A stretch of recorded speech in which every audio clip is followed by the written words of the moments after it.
এই শিয়ালটা ফ্রিতে জেলের ভাত খাওয়ার জন্য ইচ্ছা করে নিজেকে পুলিশদের ফাঁদের মধ্যে আটকাতে শুরু করে দেয়।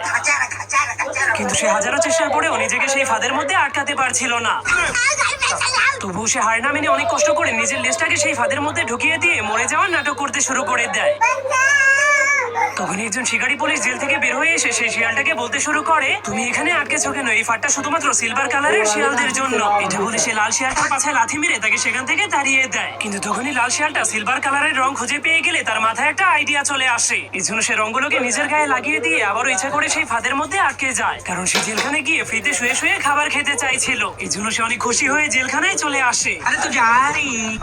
কিন্তু তখনই বাকি সব শিয়ালেরা তাকে বলতে শুরু করে, এখান থেকে পালিয়ে যাও, না হলে পুলিশেরা তোমাকে মেরে ফেলবে।